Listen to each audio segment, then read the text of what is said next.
अरे चढ़ते सावन पिया रहेले ना सखी घरवा में। चढ़ते सावन पिया रहेले ना सखी घरवा में।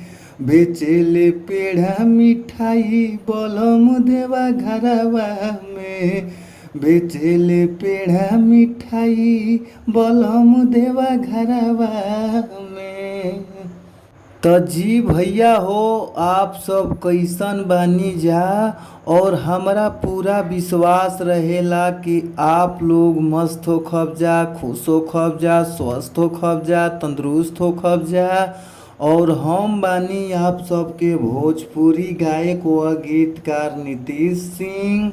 सबके हम प्रणाम करतानी, नमस्कार करतानी। ए भैया, आपन आशीर्वाद न हमरा ऊपर बनौले रही जा। और बता दी कि रउआ सबके बीच में बहुत ही कम से कम चार्ज में, बहुत ही कम से कम पैसा में हम ई बोल बम के गाना लेके आ गइल बानी। जे कि बहुत ही सुपरहिट बोल बम गाना ई लिखले बानी। ए भैया, तो भैया हमरा पूरा विश्वास बा, 100% मन में आस बा कि अगर ई गाना के न रउआ सब अच्छा से म्यूजिक बनवा के, अच्छा से रउआ सब अगर स्टूडियो में गायकी क के गा देतानी जा, तो हमरा पूरा भरोसा बा ये भैया कि गाना मार्केट में ज़रूर बाजी, डीजे पर गाना ज़रूर बाजी।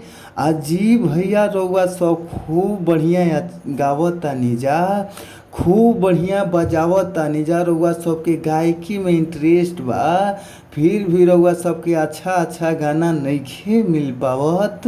तो रउआ सबके घबराए के ज़रूरत नइखे।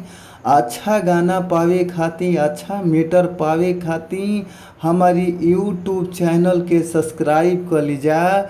जौना यूट्यूब चैनल के नाम बाटे भोजपुरी संगीत लिरिक्स। तो भैया, हमरा चैनल के सब्सक्राइब करके घंटी के बेल आइकन जरूरे दबा लीजा। काहे से कि रउआ सब घंटी के बेल आइकन दबा ले जाना, तो कोनो भी वीडियो, कोनो भी गाना अपना चैनल के माध्यम से रिलीज करतानी, यूट्यूब पर अपलोड करतानी, तो सबसे पहले नोटिफिकेशन रउआ सबके मोबाइल के स्क्रीन पर पहुंच जाई। ए भैया, तो आप लोग हमार चैनल के ज़रूर सब्सक्राइब करके घंटी के बेल आइकन ज़रूर दबा लीजा।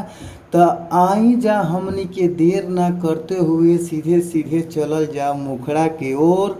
मुखड़ा के भाव का बाटे, कौना भाव में, कौना आवाज़ में गावे के बा रउआ सबके। आई जा, हम विस्तार से एक बार और गा के रउआ सबके सुना देतानी। आई जा, सुनी जा, भाव बा। अरे चढ़ते सावन पिया रहेले ना सखी घरवा में। चढ़ते सावन पिया रहेले ना सखी घरवा में। बेचेले पेड़ा मिठाई बलम देवा घरवा में। बेचेले पेड़ा मिठाई बलम देवा घरवा में।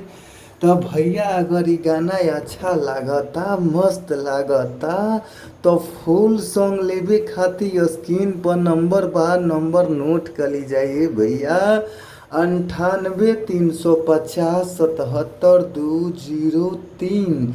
एक बार और नंबर नोट कर ली जाइए भैया। 98 350 77 203। तो भैया, आप लोग हमार नंबर पर कॉल करी जा। कॉल कैला पर रउआ सबके भैया बहुत ही कम से कम चार्ज में गाना मिल जाई। तो आप लोग ज़रूर कॉल करी जा। फिर मिलल जाई कभी नेक्स्ट वीडियो में, यानी अगला वीडियो में। तब तक खातिर आप सभी लोग के bye bye, thank you so much, धन्यवाद।